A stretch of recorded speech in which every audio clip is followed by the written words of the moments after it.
আল্লাহর ওলি জুরাইজ জগৎ বিখ্যাত একজন আল্লাহর ওলি। উনি ঘরের মধ্যে ইতিকাফে বসে ইবাদত বন্দেগি করে, ঘরের দরজা লাগায়া দিয়া নামাজে দাঁড়ায়া গেছে এবং জনম দুঃখিনী মা দরজার মধ্যে টোকা দিয়ে বলে জুরাইজ জুরাইজ জুরাইজ। তিনটা ডাক দিলেন, জুরাইজ দরজা খুললেন না, কথা বললেন না। উনি চিন্তা করে আমি নামাজে দাঁড়াইছি, আল্লাহর ইবাদত বন্দেগি করি, এখন যদি মায়ের ডাকে সাড়া দিই তাহলে আমার আল্লাহর সঙ্গে বেয়াদবি করা হয়ে যাবে। এই জন্য উনি ডাকে সাড়া দেন নাই, নামাজও সারেন নাই।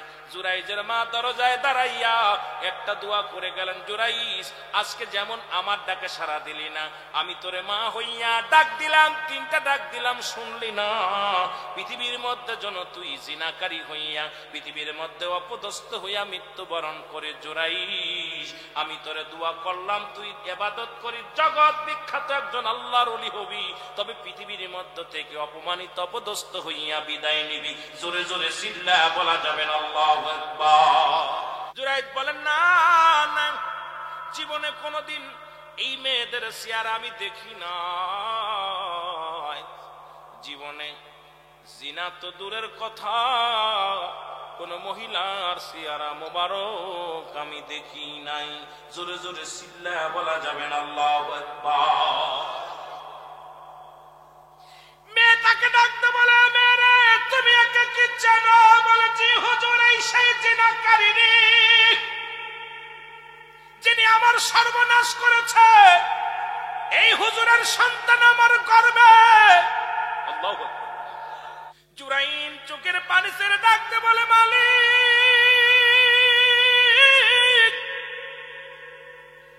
আমার বুঝতে বাকি নাই রে, আমার জনম দুঃখিনী মা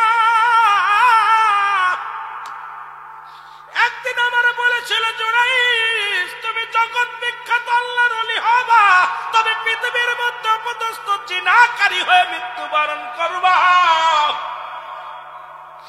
মা গো মা, আমার বড্ড ভুল হয়ে গেছে মা। চিৎকার করে কাঁদতে লাগলেন, কান্দে বলে, আবার আল্লাহ সারা জীবন আপনার ইবাদত করেছি, আপনার বন্দেগী করেছি, আজকে যদি জিনাকারী হয়ে মৃত্যুবরণ করি, মানুষ তো ইসলামের পর থেকে মুখ ফিরায় নিবে, মানুষ তো ধিক্কার দিবে। আল্লাহ আল্লাহ এই জিনাকারী করে আমার নিয়ে যাওয়া দুনিয়া থেকে এটা কেমনে হয়, এটা কেমনে হয়? আল্লাহ তুমি দয়া করো, দয়া করো। জিবরিল আমিন এসে কানে কানে ইলহামের মাধ্যমে জানা দেয় যে জুরাইজ তুমি বলে দাও তোমাকে যেন আজকে হত্যা না করা হয়, যতদিন পর্যন্ত এই সন্তান এই মায়ের পেট থেকে, গর্ভবতী মার পেট থেকে যতদিন পর্যন্ত সন্তান ডেলিভারি না হয়, ততদিন পর্যন্ত তোমাকে যেন জেল হাজতে রাখা হয়। এই সন্তানই বলে দিবে তার ভাইয়ের বাবার পরিচয়, তার মা কার সঙ্গে জিনা করেছে। এই সন্তান দুনিয়ার মধ্যে আগমন করে বলে দিবে তার মা কার সাথে নষ্টমী করেছে। সুতরাং দারগি জুরাইন কয়, হুজুর আমার একটা মৃত্যুর আগে একটা দাবি, আপনারা আমার কোনো কথা রাখবেন না, আমার কোনো কথা শুনবেন না আমি জানি, তবে একটা ছোট্ট একটা দাবি, ওই সন্তানটা যতদিন পর্যন্ত দুনিয়ার মুখ না দেখে ততদিন পর্যন্ত আপনারা আমাকে জেলখানার মধ্যে রাখেন, বন্দি রাখেন, বন্দি রাখবেন। যেদিন ওই সন্তান দুনিয়ার মধ্যে আগমন করবে, ওই সন্তান বলে দিবে তার মার বাবার পরিচয়, ওর বাবা কে, ওর মা কে, কিনা ওর মায়ের সাথে ছিল, এটা ওই সন্তান পরিচয় করায়া দিবে। আল্লাহর ওলি এই কথা বললেন। বাজান ওই দেশের রাজার মনে একটু দয়া হলো, উনি বললেন, যাও জুরাইনকে অন্ধর মহলে রেখে দাও, এই অন্ধকারে রেখে দাও রে মুসলমান। শুনে নাও, শুনে নাও, শুনে নাও। এইরকম 1 মাস গেল, 2 মাস গেল, 3 মাস গেল, 4 মাস গেল, 5 মাস গেল, 6 মাস গেল, 10 মাস 10 দিন পূর্ণ হয়ে গেল। আল্লাহর ওলি ও মুসলমান ওই জেলখানার মধ্যে চোখের পানি ছেড়ে কান্দার বলে, আমার আল্লাহ আমি মারা যাব, কোনো দুঃখ নাই, আমার মায়ের দোয়া কবুল হয়ে গেছে, এই জীবনে আমার কোনো দুঃখ নাই, তবে ইসলামের মধ্যে কলঙ্ক লাগলো। আল্লাহ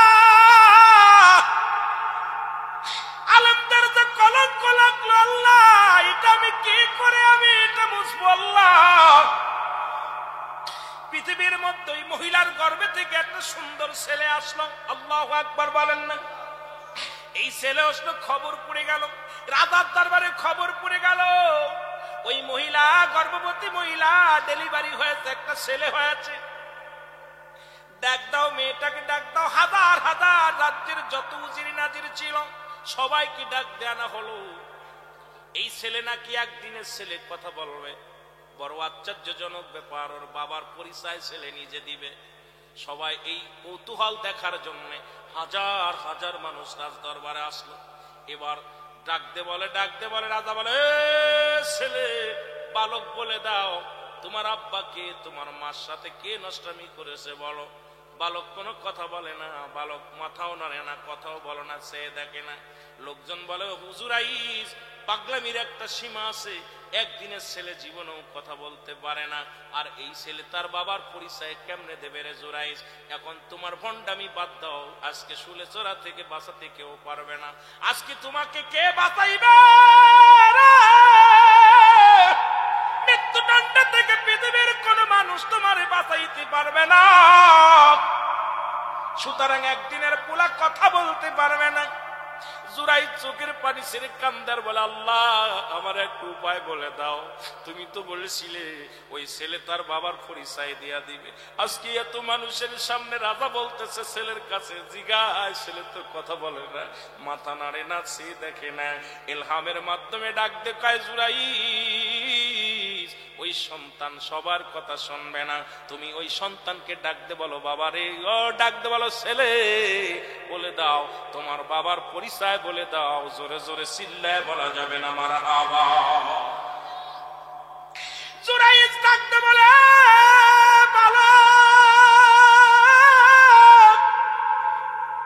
আজকে এই মহাকর বিপদের মধ্যে তারাই আমি বলতেছি, তুমি জবান খোলো, এই জবানটা খুলে বলে দাও তোমার বাবাকে, তোমার মায়ের সঙ্গে কে ছিল বলে দাও। বালকটা চিৎকার মেরে বলে, জুরাই শুনে নাও উপস্থিত যত জনগণ আছো, আমার মায়ের সঙ্গে জুরাইদের জিনা তো দূরের কথা, জীবনে আমার মায়ের সঙ্গে জুরাইদের দেখা হয় নাই। আস্তে কবেন না, জোরে বলবেন। জীবনে কোনোদিন জোড়া জিনা তো দূরের কথা, জীবনে কোনোদিন আমার মার সঙ্গে দেখা হয় না। আমার মায়ের সঙ্গে জিনা করেছে রাখালের, ওই যে রাজার পাশে দাঁড়ায় আছে ওই রাখালটাই আমার মায়ের সর্বনাশ করেছে। এবার উজির রাজা কয়, আমি সব জানি, রাজার তো চক্রান্ত ছিল। রাজা কয়, জুরাইস রে তুমি আমারে ক্ষমা করে দাও। এই একটা কথা বলেই সন্তান মারা গেলেন। এবার জুরাইস ক্ষমা চাইলেন, জুরাইজের কাছে ক্ষমা চাইলেন রাজা। যারা ক্ষমা চাইলেন, আমাদের ভুল হয়ে গেছে, এই তোমাকে 10টা মাস জেলে বন্দি করে রেখেছিলাম, কত কষ্ট দিছি অন্ধকার মহলে রাখি। আরে জুরাইস আমাকে তুমি মাফ করে দাও, আমাকে তুমি মাফ করে দাও। আর একদিনের বালক যেহেতু কথা বলে রাজ দরবারে, আমি আর রাজত্ব চাই না, এই রাজত্ব আমি তোমারে দিয়ে দিলাম। জুরাইস কয়, না না, আপনার কাছে আমার একটা দাবি, আমার মায়ের কবর পর্যন্ত যেতে দেন। জুরাইস একটা চিৎকার মেরে কাঁদে, বলে, রাজা মশাই জীবনে কিচ্ছু চাই না রে, আমার জনম দুঃখিনী মা, আমার দুঃখিনী মা 10 মাস 10 দিন গর্ভে ধারণ করেছিল, একটা বুলের কিশারত দিতে চাই আমি জিনাকারিনী হয়ে গেছি রে। আমি যতদিন বেঁচে আছি রাজত্ব চাই না, আমার মায়ের কদমে লুটে লুটে জীবন বিদায় করে দিব। আপনি আমাকে একটা সুযোগ দেন, আমি আমার মায়ের কবরের পাশে কেঁদে কেঁদে জীবন কাটাইব। রাজত্ব চাই না, বাড়ি চাই না, গাড়ি চাই না, নারী চাই না। আমার মা যদি আমার ক্ষমা না করে রে, আমি জাহান্নামী হয়ে যাব। আমি জুরাইস, আমার অস্তিত্ব থাকবে না। রাজা বলে, জুরাইস আজকে এই খেসারত আমিও দিব, আমিও তোমার সঙ্গে কালেমা পড়ে দিব। ও দুনিয়ার মুসলমান শুনে নাও, রাজ্যের কত মানুষ ঈমান আনলেন, কালেমা পড়লেন। আমার ভাইয়েরা জুরাইদ যতদিন পর্যন্ত বেঁচে ছিলেন, মায়ের কবরের পাশে পায়ের ঘুরে কেঁদে কেঁদে মাথা ঠুকাই ঠুকাই কাঁদত, ডাকতো, বলো মা মা। তোর জুরাইদ জীবনে কিচ্ছু চাই না রে মা, তোর কাছে ক্ষমা চাই। জীবনে যে ভুল করেছে এই ভুলের খেসারত আমি দিতে পারবো না মা, তোরে হারাইয়া ফেলেছি মারে, তোরে হারাইয়া ফেলেছি, আমি ক্ষমা চাই। আমি আমার যুবকদের বলি, আজকে যাদের মা বাবা জীবিত আছে, বাড়িতে পা দুখানা জড়ায়া ধরবা, মায়ের পাটা জড়ায়া ধরবো, বাবার পা দুখানা জড়ায়া ধরবা, চোখের পানি ছেড়ে কানবার, বলো বাবা গো বড্ড ভুল করে ফেলেছি, আবার তুমি ক্ষমা করে দাও। মায়ের পা ধরে কানবা, মা গো আমার মাফ করে দাও।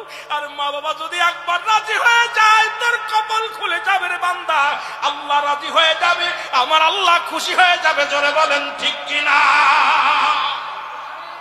এ ভাইরা আমার, বন্ধুরা আমার, নবীজির সাহাবা আলকামা ৫ ওয়াক্ত নামাজ পড়েছে, সালাত পড়েছে, কোনোদিন অন্যায় করে নাই, কারণ মাথায় বাড়ি মারে নাই, কোনোদিন কাউকে কষ্ট দেই নাই। হযরত আলকামা মৃত্যু শয্যায় সজ্জিত, রূহটা বাইর হয় না। নবীর কাছে খবর আসলো, ইয়া রাসূলুল্লাহ, ইয়া হাবিবাল্লাহ, আপনার আলকামা মৃত্যু যন্ত্রণায় ছটফট করে, অনেক কষ্ট হয়।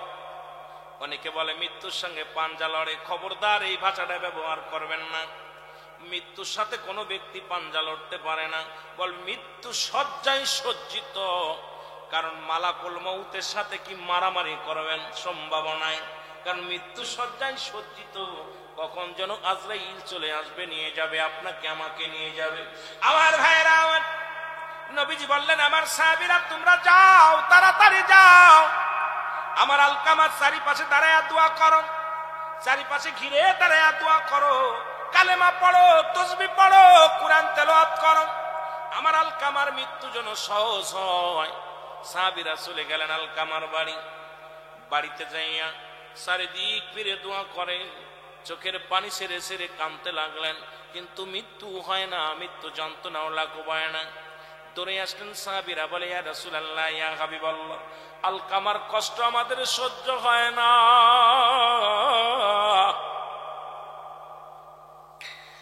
আলকামার মৃত্যু যন্ত্রণা দেখে সহ্য করতে পারি না,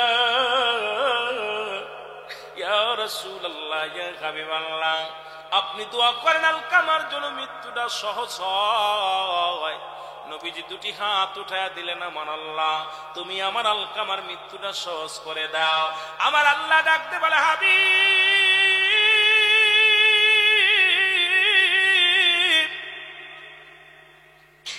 আপনি আজকে হাত নামা ফেলেন, কারণ ঘরের মধ্যে এখনো জনম দুঃখিনী মা জিন্দা আছে। যতক্ষণ পর্যন্ত মায়ের তার জন্য দোয়া না করবে, ততক্ষণ পর্যন্ত মা, যতক্ষণ পর্যন্ত ক্ষমা না করবে, আমি আল্লাহ ততক্ষণ পর্যন্ত ক্ষমা করতে পারি না। তার মৃত্যু যন্ত্রণা সহজ করা সম্ভব হবে না। আল্লাহর নবী দূরে চলে আসেন আলকামার বাড়ি, সালাম দিলেন, আসসালামু আলাইকুম হালাল বাইত।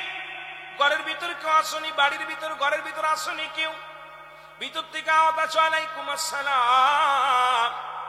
নবীজি বলে, মা, মা গো, ও আলকামার মা, আমি আপনার কাছে জানতে চাই, আমার আলকামা কি জীবনে কোনো অপরাধ করেছে, কোনো অন্যায় করেছে, জানতে চাই। নবী বলে, না না, আলকামা জীবনে এক ওয়াক্ত নামাজ সারে নাই, জীবনে নামাজ সারে নাই, জীবনে হজ সারে নাই, কুরবানি সারে নাই, যাকাত দেয় সারে নাই, জীবনে মিথ্যা কথা বলে নাই। আমার আলকামা একজন ফেরেশ মানুষ, আমার আলকামার মতো দ্বিতীয় আর কেউ হয় না। জোরে বলো আল্লাহু আকবার। আল্লাহর নবী ডাকতে বলে, মা, মা গো, এত নেককার বান্দা যদি হয়, তবে মৃত্যু যন্ত্রণা কেন এত কষ্ট হয় গো মা? জন্ম দুঃখিনী মা বলে, বাবা রে, আমার কলিজার মধ্যে বড় ব্যথা। সারা জীবন সে বইয়ের কথা শুনতো, বইয়ের পরামর্শ শুনতো। আমার মা বোনেরা শুনে নাও, আমি বইয়ের কথা আবার অনেককে মা বোন বলবে, রুহুল আমিন সাহেব এমনি স্বামী কথা শোনে না, তারপরে আবার আপনি কি বলে যান। শোনো মা, বইয়ের জায়গা বোর সঙ্গে কোনোদিন মায়ের তুলনা হয় না। মায়ের জায়গা মা, বইয়ের জায়গা বউ, বউ বউয়ের জায়গা বউ, মায়ের জায়গা মা, বাবার জায়গার মা। এর পৃথিবীর মধ্যে বউ যদি মারা যায় বউ পাবি,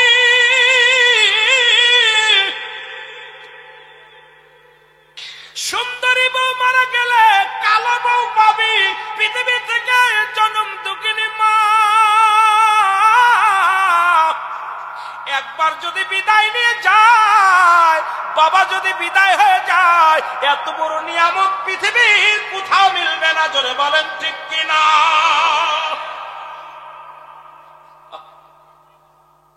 জনম দুঃখিনী মা বলে, বাবা মনের ভিতরে বড় কষ্ট, সারা জীবন শুধু বইয়ের পরামর্শ অনুযায়ী চলতো, বইয়ের কথা অনুযায়ী চলতো, আমার কোন কথাকে মূল্যায়ন করতো না।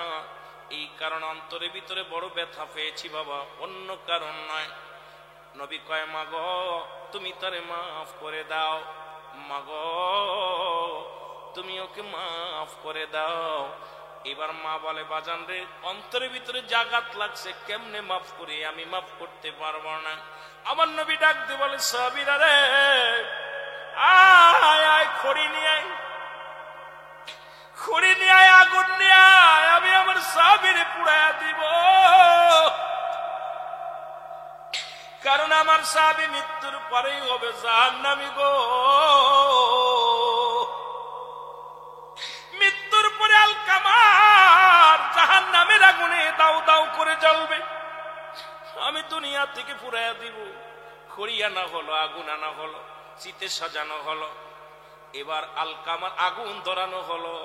আলকামার দেহখানা ধরে নিয়ে সাহাবীদেরকে বললেন, আগুনের মধ্যে ছেড়ে দাও, আগুন দিয়ে পুড়াইয়া শেষ করে দাও। জনম দুঃখিনী মা ঘরের ভিতর থেকে একটা চিৎকার মেরে দিছে, আমার নবীর সাহাবীরা রে,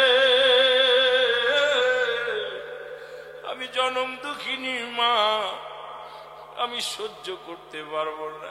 আমি মা বেঁচে থাকতে আমার কলিজার টুকরা আগুনে পুড়াইবা, আমি মা কেমনে মেনে নিব? আমার কলিজার টুকরা সন্তানের পিছনের সব দুষ্টটি আমি জনম দুঃখিনী মা ক্ষমা করে দিলাম। জোরে জোরে চিল্লা বলা যাবে না আমার হাওয়া।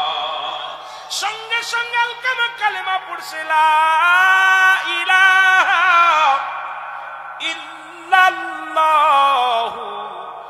মুহাম্মাদুর রাসূলুল্লাহ। হাসান বসরি কদমের মধ্যে দুজন যাইতো গো,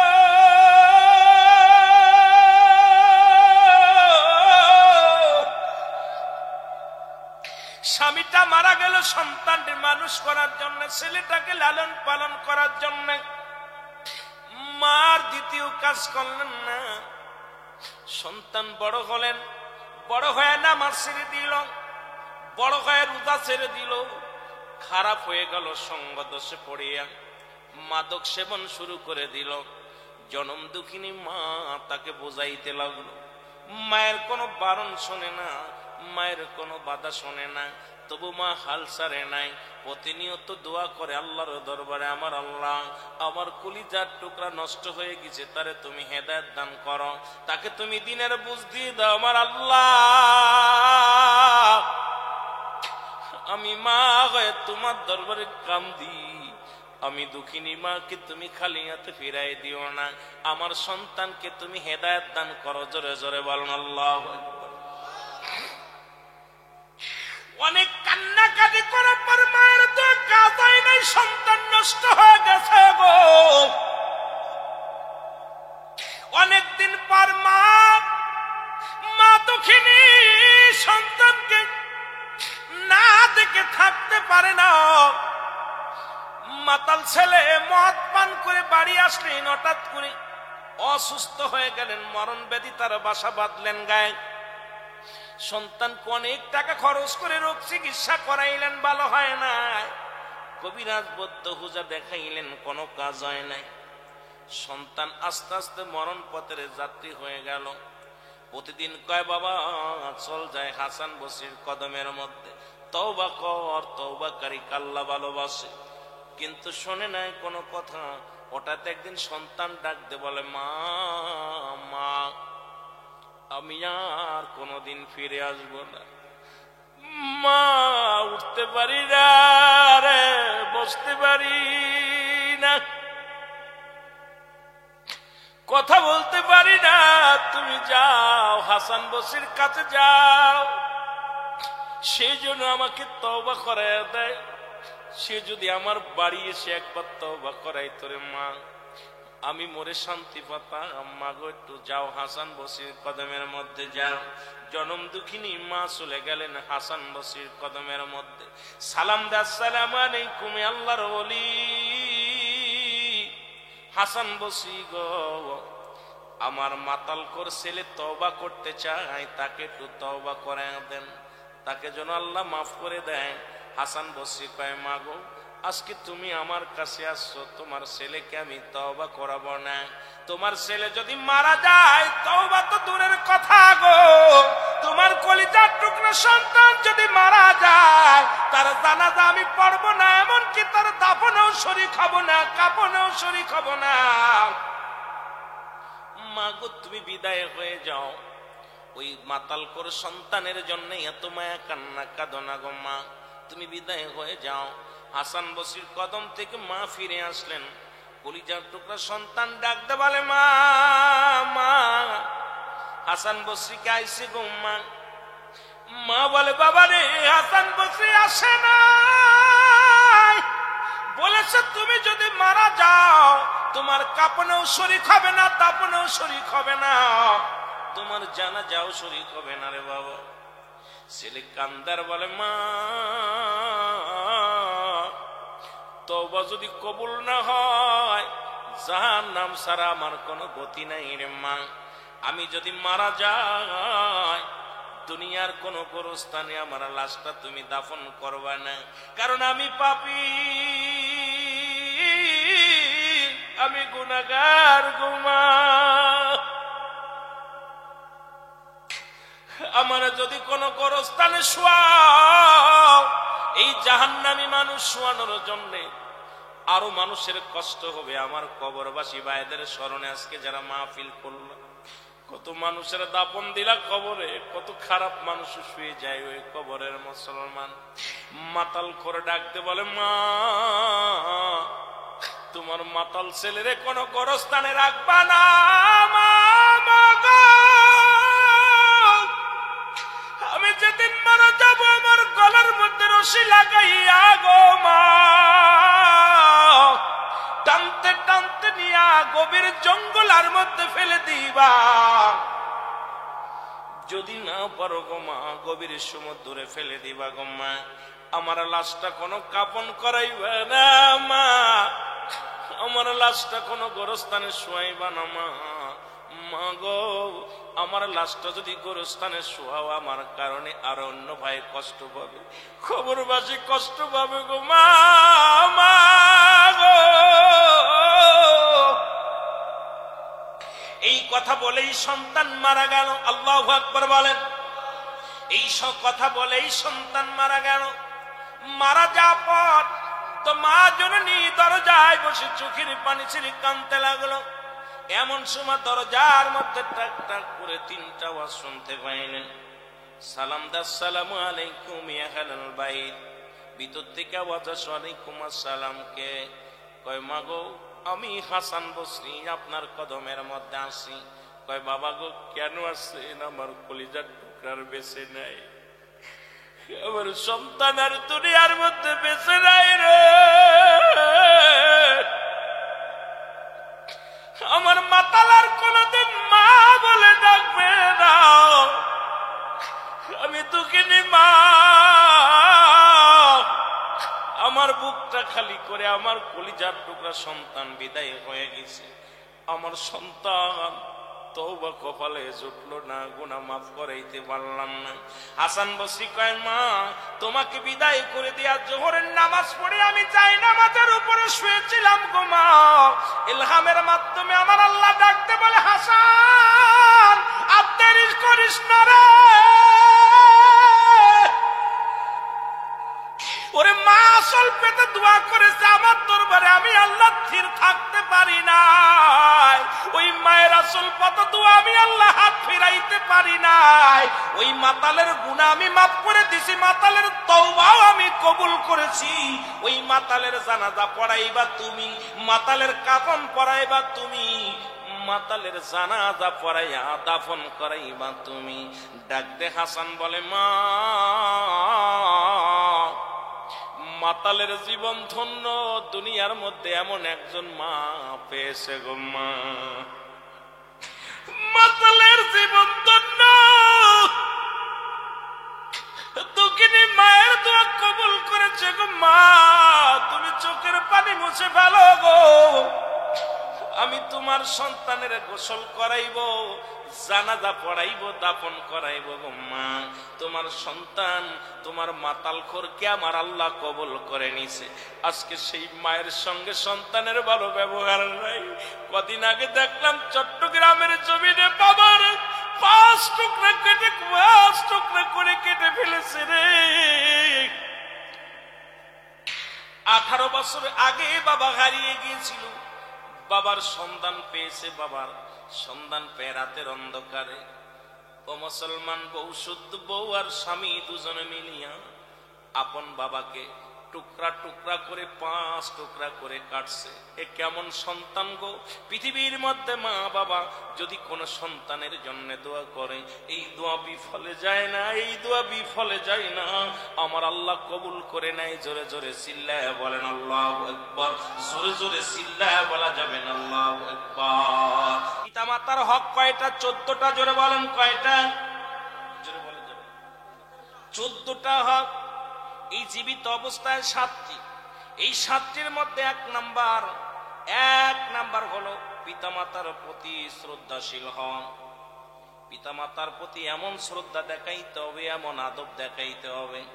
কোন পিতামাতা যদি সন্তান যদি তার উপরে শ্রদ্ধাশীল হয় না, যদি কোনো সন্তান কোন রকম একটু অমর্যাদা করে, আমার আল্লাহ তাআলা বড্ড খুশি বাজার হয়ে যায়, আমার আল্লাহ বেজার হয়ে যায়, রাসূল বেজার হয়ে যায়। সুতরাং পৃথিবীর মধ্যে 1 নাম্বার হলো পিতামাতার প্রতি শ্রদ্ধাশীল হন। কেমন শ্রদ্ধা হবেন? বাবা মা যেন কোন রকম টু শব্দ না পায়। বাবা মা, নবীজি বলছে যখন তোমাদের পিতামাতা বুড়া হয়ে যাবে, বুড়ার বুড়ো একই অবস্থা, খবরদার টু শব্দ করবে না। তোমার সন্তান যেমন ভুল করে, তোমার মা বাবা তেমনি ভুল করবে। মাকে কখনো ধমক দেয়া যাবে না, মাকে কখনো কথা বলা যাবে না, মাকে কষ্ট দেয়া যাবে না, বাবাকে কষ্ট দেয়া যাবে না। জান্নাতের গায়ে 2টি দরজা, একটা দরজার নাম তোমার মা, আর একটা দরজার নাম তোমার বাবা। জোরে বলেন মারহাবা। অনেক যুবক ভাইয়ের আছেন, এই জন্য একটু কথা বলে যায়, তারপরে আমার মেন আলোচনায় আমি চলে যাব। আমার দাদু ভাইয়েরা, 2 নাম্বার হলো মনে প্রাণে তাদের ভালোবাসতে হবে, এমন ভালোবাসতে হবে, মন প্রাণ দিয়া ভালোবাসতে হবে। শুধু মুখে মুখে ভালোবাসার কথা শোনানো যাবে না, সদা সর্বদাই তাদের কেমন ভালোবাসতে হবে, মন প্রাণ দিয়ে তাদের ভালোবাসতে হবে। তোমার গায়ের যেমন মশা লাগলে কষ্ট পাও, তোমার বাবা মা কেমন ভালোবাসবা। তোমার বাবা মা যদি হাঁটতে কষ্ট হয়, তোমার কলিজার মধ্যে ব্যথা পাবা। কথা বলতে কষ্ট হলে তোমার কলিজার মধ্যে ব্যথা পাবা। কারণ মন প্রাণ দিয়ে তাদের ভালোবাসতে হবে। এই ভালোবাসার কমতি থাকলে তাদের হক আদায় হবে না। জোরে বলেন আল্লাহু আকবার। 3 নাম্বার হলো মুসলমান সর্বদাই তাদের কথা মেনে চলতে হবে। যে বাবা মা পাগল হোক আর অবুঝ হোক, যদি কোনো পিতামাতা অশিক্ষিত হয়, আমরা লেখাপড়া করে বলি বাবা মা তোমার, বাবা গো তোমার বুদ্ধি কম, মা গো তোমার বুদ্ধি কম। আল্লাহর কসম, নবীজি বলছে 14টা হকের মধ্যে 7টা হক হলো জীবিত থাকতেন, তার মধ্যে 3 নাম্বার হলো সদা সর্বদা তাদের কথা মেনে চলতে হবে। ডানে চলতে ডানেই চলতে হবে, বামে চলতে বললে বামে চলতে হবে। যদিও তোমার লস হয়, যদিও তোমার কষ্ট হয়, বাবা মার কথা কখনো বাধ্য করা যাবে না। পিতা মাতার কথা বাধ্য করলে আমার আল্লাহ কষ্ট পায়, রাসূল কষ্ট পায়। সদা সর্বদাই পিতা মাতার কথা মেনে চলতে হবে। জোরে বলেন আল্লাহু আকবার। বাবা বলছে বাবা আজকে ওই কাজটা করিস না, আমরা করি সেটা পাল্লা দিয়ে করি। বাবা বলছে বাবা অমুক কর্মটা করো, করি না, কারণ আমি আল্লাহর কসম করে বলি শুনে না, আমার আল্লাহ তাআলা বড় কষ্ট পেয়ে যায়। পিতা মাতা যদি কষ্ট পায় আমার আল্লাহ কষ্ট পেয়ে যায়। এই জন্য 3 নাম্বার হলো পিতা মাতার কথা মতো মেনে চলতে হবে।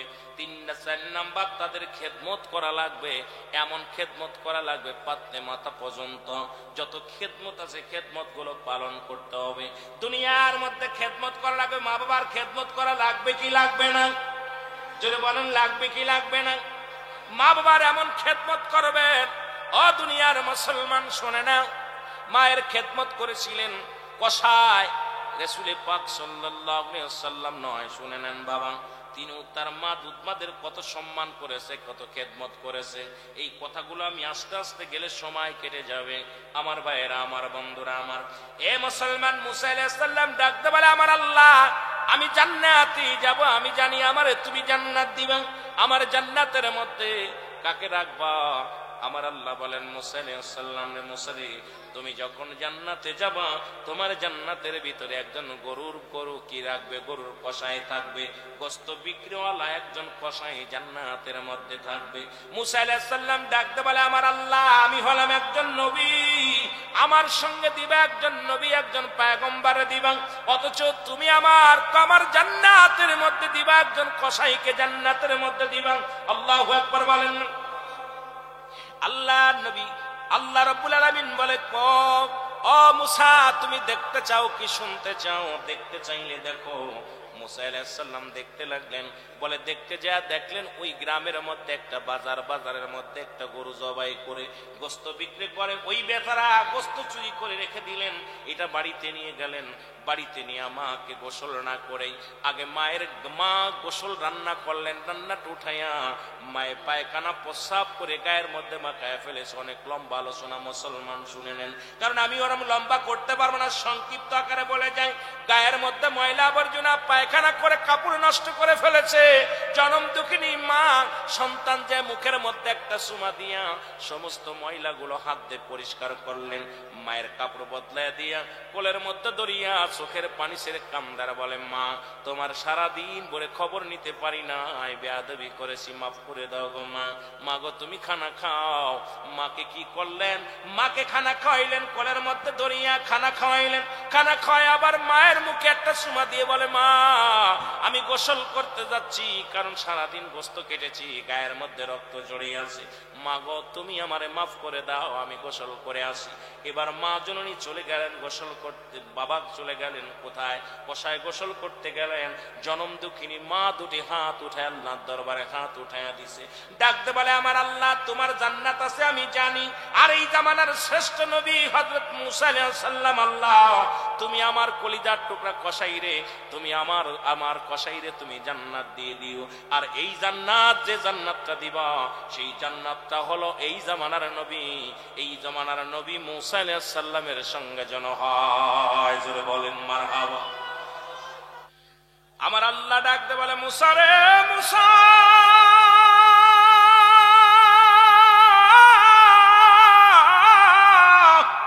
ওই দুঃখিনী মামার দরবারে হাত উঠা দিচ্ছে, আমি আল্লাহ কবুল করে দিছি রে মুসা। মুসা আলাইহিস সালাম বলে আমার আল্লাহ আমার মা নাও, আপনার মা কিন্তু খাবে না, আপনার মা খবরদার খাবে না। তবু মায়ের সামনে এনে বললেন মা এই নাও, সেটা কিন্তু আপনার বইয়ের হাতে দিবে না, আপনার ছেলের দেবে না, মেয়েরে দিবে, মা জননী খাবে না। আপনি বাজার করে আসছেন, আগে বাবাকে ডাক দেন, বাবা ও বাবা আমি বাজারে যাইতেছি, তোমার কোনো কিছু প্রাণে চাই কিনা? বাবা গো বাবা এবার বাজারে করবা, আমার আপনার আব্বা বলবে না বাবা এটা আনিস ওটা আনিস, বলবে না। আবার বাজারটা সদাই টেনে বাবারে ডাক দে, মারে ডাক দে, বললাম মা, মায়ের হাতে দিয়া দিলাম, বাবার হাতে দিয়া দিলাম। বাবারে যদি বলো বাবা কিন্তু বড় মুখ করে সবার কাছে বলবে আমার অমক, আমার মতিন, আমার অনুমতি ছাড়া একটা বাজার করে না। মা বলবে আমার কলিজার টুকরা আমার অনুমতি ছাড়া কোনো কাজ করে না। এটাই দোয়া, হাত তুলে দোয়া করা লাগবে না। শুধু আব্বা মা একটু খালি আল্লাহ বলে ডাক দিবে, আমার আল্লাহ খুশি হয়ে যাবে। জোরে জোরে বলেন মারহাবা। আর একটু জোরে বলেন আল্লাহু আকবার। একটু জোরে বলা যাবেন আল্লাহু আকবার। আমার ভাইয়েরা, আমার বন্ধুরা, এই জন্য আমি আপনাদেরকে বলে যাই, পিতামাতাকে সদা সর্বদাই মুসলমান সুখে শান্তিতে রাখতে হবে। বাবা মার ওই রাতে, শীতের রাত্রে একটু পানি গরম করে দেন। আপনার বউকে বলেন বউ তাড়াতাড়ি মনির মা যাও, আব্বা ওযু করে মসজিদে যাবে, একটু পানি গরম করে দাও, তাড়াতাড়ি যাও। ওই সন্তান যে বলছে বউকে, এটা বাবার কানে চলে গেছে, ফজরের নামাজ পড়ে দোয়া করবে, আল্লাহ আমার কলিজার টুকরা সন্তান তার বউকে বলতেছে তাড়াতাড়ি পানি গরম করে দাও। আবার বউ পানি নিয়ে বলে আব্বা যান পানি গরম করে সেই নাও। ফজরের নামাজ পড়ে আব্বা দোয়া করে, আল্লাহ তুমি আমাকে একটা মেয়ে দিছো, আমার বউমা তো না, সে আমার কলিজার টুকরা, আমার সন্তান পানি গরম করে দিতে বলেছে, বউমা পানি নিয়ে দাঁড়ায় আছে। এটাই দোয়া। জোরে বলেন আল্লাহু আকবার। আল্লাহু আকবার বলো, একটু জোরে বলো আল্লাহু আকবার। এ মুসলমান গভীর মনোযোগ। নাম্বার 7 হলো, অনেক বিস্তারিত আলোচনা করতে সময় লাগবে, নিয়মিত তাদের সাথে দেখা সাক্ষাৎ করা। জোরে বলেন আল্লাহু আকবার। যেমন আমার ভাই চলে আসছে বিদেশ থেকে, সময় মতো নিয়মিত, সময় মতো, সাধ্য মতো এখানে হাদিস শরীফে বলেছেন, আপনি চাকরি করেন, প্রতিদিন পারছেন না দেখা করতে, মাসে একবার খবর নেন, পারেন না বিদেশে আছেন, ভিডিও কল দে, বাবার কাছে আগে দাও, বাবার সাথে বলো বাবা আমি বিদেশের মাটিতে আছি, তুমি প্রতিদিন পারলে না পারলে সপ্তাহে একদিন কথা বলো, বাবা চেহারা দেখো, মায়ের চেহারা দেখো, এটা তোমার সগীরা গুনাহ মাফ হয়ে যাবে, তোমার আমল নামায় রহমত লেখা হয়ে যাবে। জোরে জোরে বলেন মারহাবা।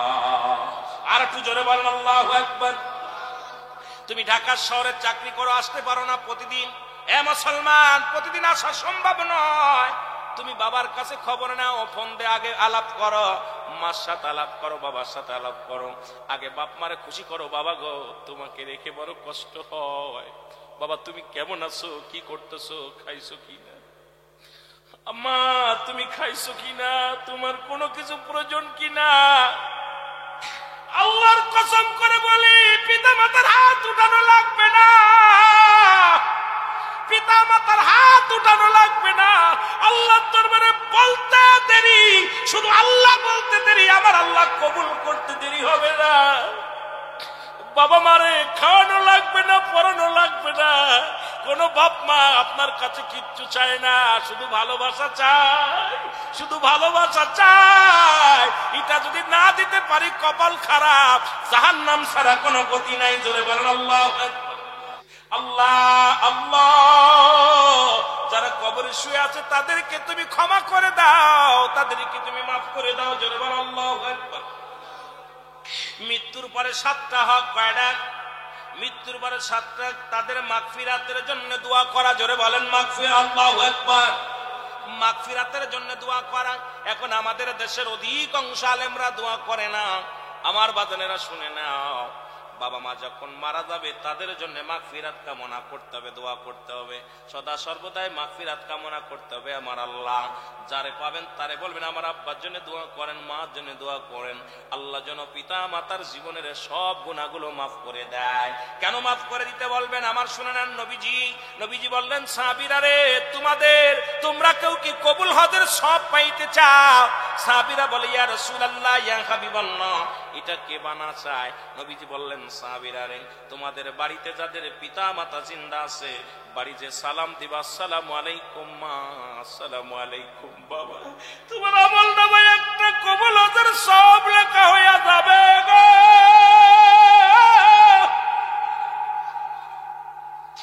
নবী দেখে সাহাবীরা চোখের পানি ছেড়ে কাঁদে, এক পাহাড়ের কিনারে বয়ে বয়ে কাঁদে। নবী কয় সাহাবীরা তোরা কেন কান্দিস? সাহাবীরা বলে নবী গো, আমাদের ঘরে মা নাই, আমাদের ঘরে বাবা নাই, 20টা দিন আগে শুনতে পারতাম, আমরা এই নেকিটা হাসিল করতে পারতাম। নবী গো, এই 20টা দিন 1 মাস আগে মারে হারাইছি, বাবারে হারাইছি, আমরা দোয়া থেকে বঞ্চিত হয়ে গেছি। ইয়া রাসূলুল্লাহ, ইয়া হাবিবাল্লাহ। আমার নবী ডাক দিয়ে বলে, সাহাবীরা রে, তোরা কেমন এতিম রে সাহাবীরা? আমি নবীর মতো পৃথিবীতে কেউ এতিম নাই রে। আমি জনম দুঃখিনী মা নাই, বাবার চেহারা কোনোদিন দেখি নাই। আমার আল্লাহ বলে, আলাম ইয়াজিদকা ইয়াতীমান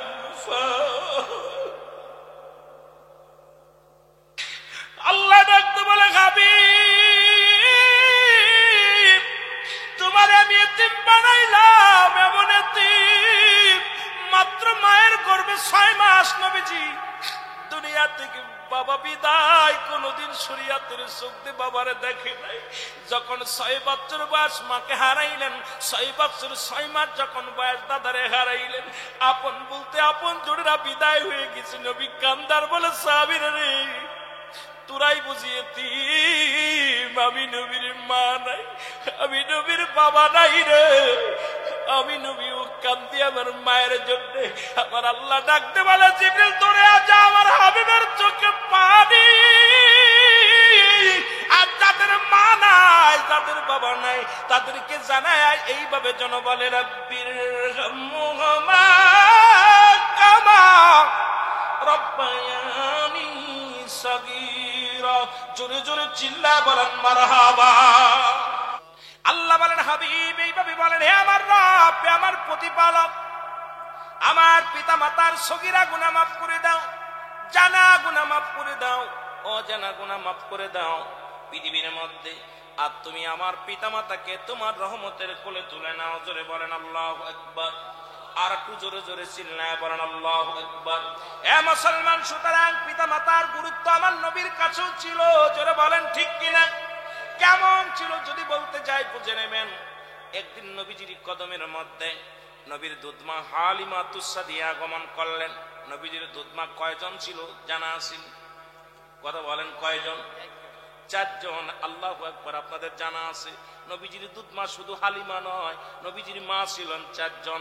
এই দুধ মায়ের মধ্যে প্রথম যিনি দুধ পান করালেন নাম হলো নবীজির দুধমার মধ্যে যিনি দুধ পান করাইলেন আপন মা আমেনা। 3 দিন 3 রাত পর্যন্ত দুধ পান করাইছেন। 2 নম্বরে হালিমা তুসাদিয়া, 3 নম্বরে বাজানরে আবু লাহাবের দাসী সুরাইবা, 4 নম্বরে হযরতে সালমা। এই 4 জন ব্যক্তির দুধ পান করাইছে। হঠাৎ একদিন রাহমাতুল লিল আলামিনের কদমের মধ্যে হালিমা তুসাদিয়া বিধবা মহিলা, উনি সাদা কাপড় পরে পরিধান করে আসলেন। নবীজি দূর থেকে দেখে দাঁড়ায় গেলেন। সাহাবীরা বলে, ইয়া রাসূলুল্লাহ, ইয়া হাবিবাল্লাহ, আপনাকে তো কোনোদিন এরকম দাঁড়াতে দেখি নাই। নবীর দুধমাকে দেখে নবীজি দাঁড়ায় গেলেন। এরপরে আসলেন, নবীজি বসলেন এবং মা জননী বসলেন, নিজের ঘাড়ের রুমাল মুবারক বিছায়া দিলেন। নবীজি যখন বিছায়া দিলেন, নবীজির তোয়ালে মুবারক, এই তোয়ালে মুবারকের উপরে হালিমা তুসাদিয়া বসলেন। আবার উঠার সময় উরুতের উপর ভর দিয়ে যখন উঠলেন, নবীজির কানে কানে কি যেন বললেন। এবার যতক্ষণ পর্যন্ত হালিমা তুসাদিয়া বিদায় না হলেন, ততক্ষণ পর্যন্ত রাহমাতুল লিল আলামিন তাকায়া তাকায়া চোখের পানি ছাড়তে লাগলেন। যখন বিদায় হয়ে গেলেন, সাহাবীরা জিজ্ঞাসা, ইয়া রাসূলুল্লাহ, ইয়া হাবিবাল্লাহ, এই মহিলা কে গো?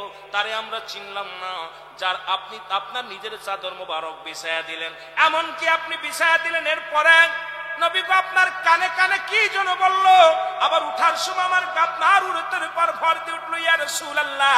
যতক্ষণ পর্যন্ত আর চোখের আড়াল না হলো, ততক্ষণ পর্যন্ত আপনি তাকায় তাকায় দেখতে লাগলেন। ইয়া রাসূলুল্লাহ, ইয়া হাবিবাল্লাহ। আমার নবী কয়, সাহাবীরা রে, তোমরা ওকে চেনো না? ইনি হলো আমার দুধমা হালিমা তুসাদিয়া। আল্লাহু আকবার বলেন, একটু জোরে বলেন আল্লাহু আকবার। তাহলে আমার নবী তার মাদের কত ইজ্জত দিচ্ছে, সম্মান দিচ্ছে। এ বাবারা, আর আমরা কি করি? আমাদের যে অবস্থা, আল্লাহর আদালতে ছাড়া পাবো বলে আমাদের বিশ্বাস হয় না। দুই নাম্বার হলো মুসলমান 7টা হকের মধ্যে মৃত্যুর পরে যে 7টা হক, 2 নাম্বার হলো তাদের জন্য সব পৌঁছানো। সুবহানাল্লাহ বলেন না? আমাদের দেশের মৌলবীরা কয় সব পৌঁছানো যাবে না। ও মুসলমান শুনে নাও, নবীজি বলে গেছেন 2 নাম্বার হক হলো যেটা পিতা মাতার হক গুলো আদায় করতে হবে, মৃত্যুর পরে তাদের জন্য সব পৌঁছাতে হবে। বেশি বেশি করে ফজরের নামাজ পড়ে দোয়া করবেন, আসরের নামাজ পড়ে দোয়া করবেন, জিয়ারত করবেন, সাক্ষাৎ করবেন, কবরের পাশে দাঁড়ায়া আসসালামু আলাইকুম হালাল ইয়া বাদান ইয়া হালাল কবর, কবরের পাশে দাঁড়াইয়া বেশি বেশি করে দোয়া করবেন, চোখের পানি ছেড়ে কবরের পাশে দাঁড়াইয়া মা জননী কবরে শুয়ে আছে, বাবা শুয়ে আছে, আমার বাবার এমন সন্তান আছেন মৃত্যুর পরে বছর হয়ে গেছে, 4-5 বছর 10 বছর পরে চলে গেছে, মায়ের কবরের পাশে যায় না, বাবার কবরের পাশে যায় না। অনেকেই মা বাবার কবর কোথায় বলতে পারে না। ইমাম সাহেবরে জিগায়, মুয়াজ্জিমরে জিগায়, আমার মায়ের কবর কোনটা, বাবার কবর কোনটা, জোরে বলেন ঠিক কিনা? 2 নাম্বার হলো কবরবাজানদের সব পৌঁছানো। 3 নাম্বার হলো তাদের সঙ্গী সাথীদেরকে, আত্মীয় স্বজনদের সমাধানদের সম্মান করা। আপনার আব্বা মার যারা আত্মীয় স্বজন থাকবে তাদের সম্মান করতে হবে। মামার কুল, নানার কুল যারা থাকে, যারা শুনে নেন, নানার কুল গুলো মায়ের কুল, আর বাবা বাদান চাচার কুল, তাদের আত্মীয় স্বজন যারা থাকবে তাদের সাথে দুর্ব্যবহার করা যাবে না, আত্মীয় স্বজনের সঙ্গে ভালো ব্যবহার করা লাগবে। বাবা মায়ের আত্মীয় যারা আছে, বান্ধবী আছে, বন্ধু আছে, এই বাবা মার আত্মীয় স্বজন যারা আছে, আপনার বাবা মা মারা গেলে অনেকেই কয় আত্মীয় আত্মীয় চেনে না, আপনার আব্বার আত্মীয়, মায়ের কুটুম, আপনার বাবার কুটুম যারা আছে তাদের সঙ্গে সুন্দর ব্যবহার, তাদের সঙ্গে ভালো ব্যবহার করা লাগবে। জোরে জোরে চিল্লায়া বলা যাবে না আল্লাহু আকবার। এ মুসলমান গভীর মনোযোগ। মুসলমান 4 নাম্বার হলো সাথী সঙ্গী আত্মীয় স্বজনদের সাথে সাহায্য করা। তাদের আত্মীয় স্বজন যারা থাকবে তাদের সাহায্য করতে হবে। আজকে আপনি টাকাওয়ালা হয়েছেন, বাড়িওয়ালা হয়েছেন, আপনার মায়ের একজন আত্মীয় তিনি মুরব্বী মানুষ, আপনার বাবার একজন আত্মীয় তিনি গরিব মানুষ, অবশ্যই তার সাহায্য করতে হবে। রাসূল বলছে তোমার পিতা মাতার, তোমার আত্মীয় স্বজন, তোমার পিতা মাতার আত্মীয় স্বজন যারা দুনিয়ার মধ্যে আছে তাদেরকে সার্বিক সহযোগিতা করা, সাহায্যের হাতটা বাড়াইয়া দেওয়া। তারা অসহায়, তাদেরকে আপনি সাহায্য করেন, একটা কাপড় কিনে পড়তে পারেন, একটা কাপড় দেন, তাদের পেটে খাবার নাই, কিছু চাউল কিনে দেন, তাদের যে কোনো সহযোগিতার জন্য হাতটা বাড়াইয়া দেন, কারণ উনি আপনার বাবার আত্মীয়, আপনার মায়ের আত্মীয়। এদিকে আমাদের অতিরিক্ত খেয়াল রাখা লাগবে। জোরে জোরে চিল্লায় বলেন ঠিক কিনা? মুসলমান গভীর মনোযোগ। 5 নাম্বার হলো ঋণ পরিশোধ করা বা আমানত রক্ষা করা, আমানত আদায় করা। যারা ঋণ, যদি বাবা মা ঋণ থেকে যায়, পৃথিবীর মধ্যে যদি ঋণ থেকে যে অনেকে কয়, বড় ছেলে কয় আব্বার ঋণ হয়েছে, আব্বা তুই শোধ কর, মেয়ে কয় তুই শোধ কর।